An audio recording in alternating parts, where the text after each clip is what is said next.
अस्सलाम वालेकुम। इस वीडियो में बात करेंगे तुर्की की एक ट्रीटी की जो कि एक्सपायर हो रही है 2023 में, और उसके लिए जितनी भी र्यूमर्स हमारे इस वक्त मीडिया में और इंटरनेट पे सारे सोशल मीडिया पे फैले हुए हैं, और उसमें हम डिस्कस करेंगे कि क्या ये र्यूमर्स सही हैं और क्या इस ट्रीटी के ख़त्म होने के बाद तुर्की वाकई उस सल्तनत उस्मानिया के वापस रूल में जा सकता है, या क्या वो डिसीजन लेगा और तुर्की की इकोनॉमी पे इसका क्या फ़ायदा होगा ये ट्रीटी ख़त्म होने के बाद। लेकिन उससे पहले हम ये देखेंगे कि आखिर ये ट्रीटी साइन हुई क्यों और कब हुई। तो आपको सबको पता है, जैसे सल्तनत उस्मानिया आखिरी खिलाफत थी जिसकी इस्लाम की, उसके पास तो वर्ल्ड वॉर वन में जब ये सल्तनत उस्मानिया ख़त्म हुई। लेकिन उससे पहले हम खिलाफत के बारे में अगर बात करें तो 1500 समथिंग में सुलेमान जो सल्तनत उस्मानिया के उस वक्त किंग थे और हेड थे, उनको अब्बासी खिलाफत ने आके इस्लाम की खिलाफत दे दी थी।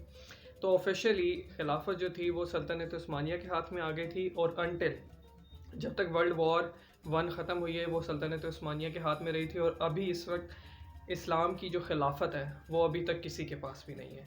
सऊदी अरेबिया के पास मक्का और मदीना की पोजेशन ज़रूर है और हेड भी हैं, वो उसको मैनेजमेंट उसकी करें, लेकिन खिलाफत जो मतलब एक इस्लाम के अंदर कॉन्सेप्ट है वो अभी किसी के पास नहीं है।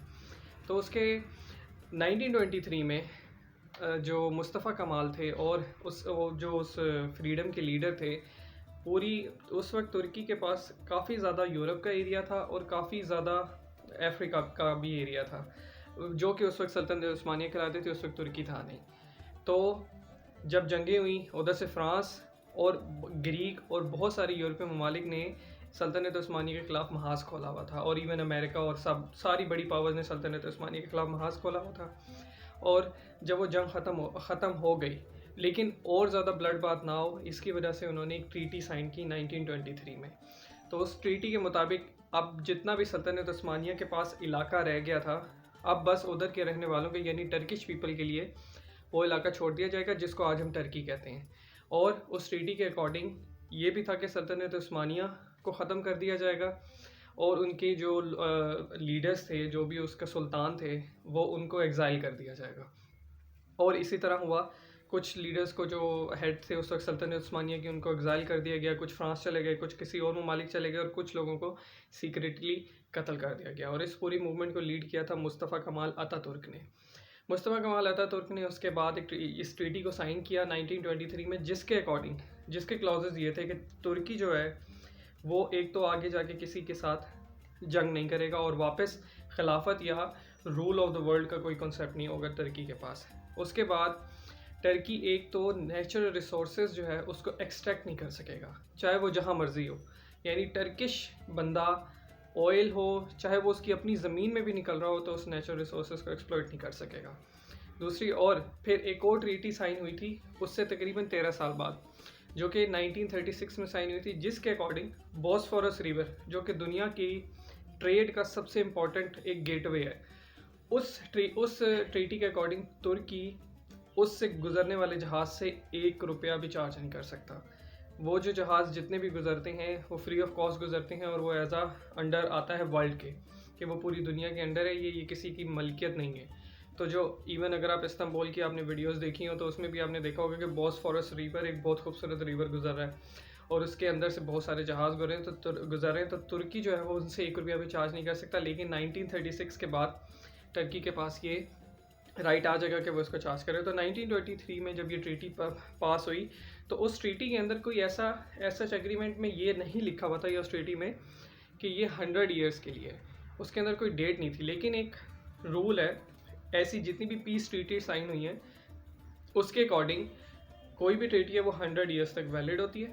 तो अब टर्की के पास ये ऑप्शन है, बाकी दुनिया के पास नहीं। टर्की के पास ये ऑप्शन है कि वो इसके ऊपर कुछ भी स्टेप ले सकता है। वो चाहे वॉर का स्टेप ले ले, जो कि ऑब्वियसली वो नहीं लेगा, वो चाहे इकोनॉमिक डेवलपमेंट का ले ले, जो कि ऑब्वियसली वो लेगा। जिसके अंदर क्या कर सकता है, वो अपनी जो उसने रिजर्व्स वो रखे हुए हैं, जो उसे पता है कि यहाँ यहाँ मेरे मुल्क में रिजर्व्स हैं, या मेरी टेरिटरी के अंदर आते हैं, या समंदर में ऑयल के कहीं ज़खायर उसे नज़र आते हैं, तो वो वहाँ जाके उसको एक्सप्लोर कर सकता है। जैसे कि कुछ अर्सा पहले की न्यूज़ है लास्ट ईयर की, कि टर्की को बहुत बड़े गैस के रिजर्व्स मिले थे, लेकिन उसको एक्सप्लोर नहीं कर सकता था, उसको निकाल नहीं सकता था क्योंकि इस ट्रीटी के। लेकिन अब 2023 के बाद जब ये ट्रीटी ऑल दो टेक्निकली एक्सपायर हो जाएगी, लेकिन ऑन पेपर अगर बात करें तो उसके ऊपर कोई ऐसी डेट नहीं है कि ये 100 ईयर्स बाद एक्सपायर हो जाएगी। तो लेकिन उसके टर्की के पास ये ऑप्शन होगा कि उन रिजर्व्स को निकाल के उससे रेवेन्यू कमा सके। और दूसरी बात ये कि इन 100 ईयर्स में फिर मुस्तफ़ा कमाल अतातुर्क ने एक ये काम किया कि जब उसे ये कन्फर्मेशन हो गई कि इस ट्रीटी के ऊपर सारे ममालिक अमल दरामद करेंगे, ग्रीक, फ्रेंच, बेल्जियम, जितने भी मुल्क थे जो उसके ख़िलाफ़ उस वक्त खड़े हुए थे, उसके बाद उसने पूरा एक मुल्क बनाया जिसको तुर्की का नाम दिया गया और रिपब्लिक ऑफ तुर्की का। और उस मुल्क की इवन एक एक चीज़ चेंज कर दी गई। उस मुल्क के एक सेकुलर स्टेट बना दिया गया जिसके अकॉर्डिंग इस्लाम, जो एक इस्लामिक स्टेट होती है, उसके जो रूल्स एंड रेगुलेशन है वो ख़त्म कर दी गई। इवन एक टाइम ऐसा था कि वहाँ लोगों को मस्जिद जाने से भी मना किया जाता था। और इवन जो ऑल्दो वहाँ मेजॉरिटी मुस्लिम रहते थे और अतातुर्क खुद भी एक मुसलमान ही था, लेकिन उसने एक सेकुलर स्टेट बनाने के लिए इवन उधर की जो टर्किश लैंग्वेज थी, जिसको जो उस वक्त ऑटोमन लैंग्वेज थी, उसको भी चेंज कर दिया। इंग्लिश को और ऑटोमन लैंग्वेज को मिक्स करके एक लैंग्वेज बनाई जो आज जिसको हम टर्किश लैंग्वेज कहते हैं, जो आज वहाँ वाइडली बोली भी जाती है। और टर्की एक ऐसा मुल्क है जहाँ इंग्लिश इतनी ज़्यादा बोली नहीं जाती है। अगर आप कोई भी बंदा जाए वहाँ तो उसे बहुत प्रॉब्लम होती है लैंग्वेज को लेकर। तो उसने एक ऐसी स्टेट बनाई और इन सब के बावजूद, इन सब पाबंदियों के बावजूद टर्की ने अपने आप को प्रूव किया और विद इन लाइक 70 और 100 ईयर्स, जितने भी अभी ये साल गुजरे, टर्की इस वक्त G20 का मेंबर है। ऑल्दो उस मुल्क की आबादी सिर्फ 8 करोड़ है, लेकिन वो इकोनॉमिकली इतना पावरफुल है under the leadership of Erdogan कि वो किसी भी, अगर मुस्लिम वर्ल्ड को लीड करना हो किसी कंट्री ने तो शायद टर्की कर सकता है, क्योंकि उसके पास इकोनॉमिकल इतनी उसने इस्टेब्लिश कर ली और इतने अच्छे रिसोर्सेज हैं उसके पास। इस पूरी एग्जांपल को देख के हमें इस बात का अंदाज़ा हो जाना चाहिए कि पाकिस्तान के पास कोई ऐसी मसले मसाइल नहीं है, कोई इस तरह की कोई ट्रीटी साइन नहीं की भी। हम अगर हमारे पानी से कोई या गवादर से कोई बंदा जहाज़ लंगर उसको क्या कहते हैं लेके जाना चाहता है तो उसके हम पैसे चार्ज कर सकते हैं।